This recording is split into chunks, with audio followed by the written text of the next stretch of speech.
Hello दोस्तों, आज के इस वीडियो में हम वर्ल्ड ज्योग्राफी के एक टॉपिक तारे या फिर स्टार्स एक्चुअल में क्या होते हैं, वह किससे मिलकर बने होते हैं, साथ ही साथ में उनकी जो प्रकाश या फिर ऊष्मा ऊर्जा का जो स्रोत क्या होता है और उनसे जुड़े कुछ खास फैक्ट्स इस वीडियो में हम जानेंगे। तो आइए शुरू करते हैं। दोस्तों, सब्सक्राइब करें हमारे चैनल हाई स्कूल इंस्ट्रक्टर को और पास में बने बेल आइकन को दबाकर नोटिफिकेशन में ऑल को सेलेक्ट करें ताकि आपको मिले हमारे सारे वीडियोस की नोटिफिकेशन सबसे पहले। दोस्तों, तारों का खुद का ऊष्मा और प्रकाश होता है। तारों की ऊष्मा ऊर्जा का स्रोत नाभिकीय संलयन क्रिया जिसे कि इंग्लिश में न्यूक्लियर फ्यूजन कहा जाता है होता है। अब एक्चुअल में दोस्तों न्यूक्लियर फ्यूजन क्या होता है? दोस्तों, तारों के अंदर बहुत ज़्यादा मात्रा में हाइड्रोजन जमा होता है और दोस्तों हाइड्रोजन को तारों का ईंधन भी कहा जाता है। तो जब एक्चुअल में तारों में हाइड्रोजन के 4 नाभिक जुड़कर हीलियम के एक नाभिक का निर्माण करते हैं, तो एक्चुअल में यह जो निर्माण करने की जो प्रक्रिया होती है इसे नाभिकीय संलयन या फिर न्यूक्लियर फ्यूजन कहा जाता है। और जब ऐसा होता है दोस्तों, कन्वर्सेशन होता है, तो इससे अपार मात्रा में ऊर्जा उत्पन्न होती है और तारों की ऊष्मा और ऊर्जा का स्रोत दोस्तों नाभिकीय संलयन क्रिया ही होती है।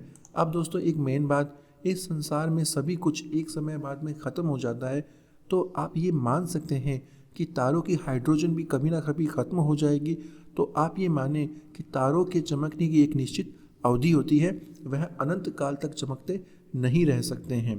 तारों की जीवन की अवधि उसके आकार से दोस्तों उल्टी होती है, मतलब तारा जितना बड़ा होगा उसकी जीवन अवधि भी उतनी ही कम होगी। ऐसा क्यों होगा दोस्तों?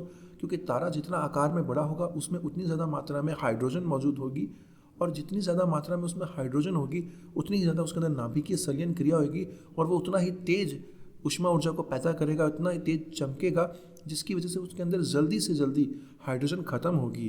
तो आप ये माने कि जितना बड़ा तारों का आकार होता है उनके जीवन की अवधि उतनी ही कम होती है। इसकी यह दोनों एक दूसरे के विपरीत काम करते हैं।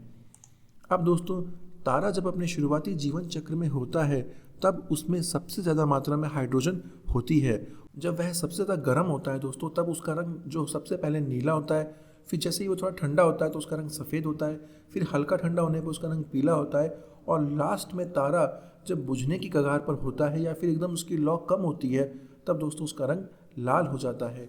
और इस लाल तारे को दोस्तों रेड जॉइंट के नाम से भी जाना जाता है।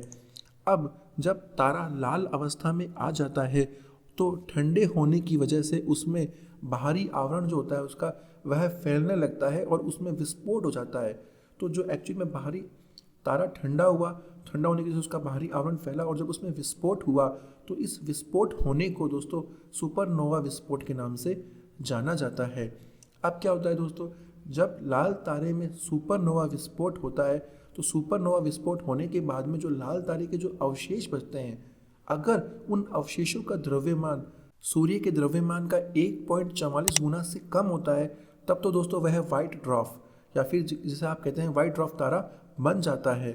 यह तारा एक ठंडा तारा होता है तो इसे बाद में यह ब्लैक ड्वार्फ में बदल जाता है। अगर इसका द्रव्यमान सूर्य के द्रव्यमान से 1.44 गुना कम हो तब यह वाइट ड्वार्फ में बदलेगा पहले और उसके बाद में ब्लैक ड्वार्फ में दोस्तों यह बदल जाता है। परंतु दोस्तों अगर बचे हुए अवशेष का द्रव्यमान सूर्य के द्रव्यमान से 1.44 गुना से ज़्यादा होता है तब वह पल्सर या फिर यूट्रॉन तारा में बदल जाता है या फिर वह पल्सर तारा या फिर यूट्रॉन तारा कहलाता है। अब दोस्तों एक्चुअल में यूट्रॉन तारा क्या होता है? ये तारा लगातार दोस्तों सिकुड़ता रहता है और धीरे धीरे पूरी द्रव्यमान और घनत्व एक बिंदु पर आकर इसमें रुक जाता है। इससे इसका घनत्व असीमित हो जाता है दोस्तों और वह इतनी गुरुत्वाकर्षण शक्ति पैदा करता है कि उसका पूरा का पूरा द्रव्यमान वह अपने अंदर खींच के समेट लेता है। और लास्ट में क्या होता है दोस्तों, उसके अंदर इतनी ग्रेविटी बढ़ जाती है कि यह प्रकाश को भी खुद के अंदर खींच लेता है और इसमें से प्रकाश भी दोस्तों गमन नहीं कर पाता है, जिसकी वजह से ये दोस्तों काला नज़र आता है। तो दोस्तों जो ब्लैक होल होता है, इस सिचुएशन को दोस्तों ब्लैक होल के नाम से भी जाना जाता है। हम सभी ने ब्लैक होल के बारे में सुन रखा होता है। और दोस्तों ब्लैक होल को हिंदी में कृष्ण छिद्र या फिर कृष्ण विवर के नाम से भी जाना जाता है।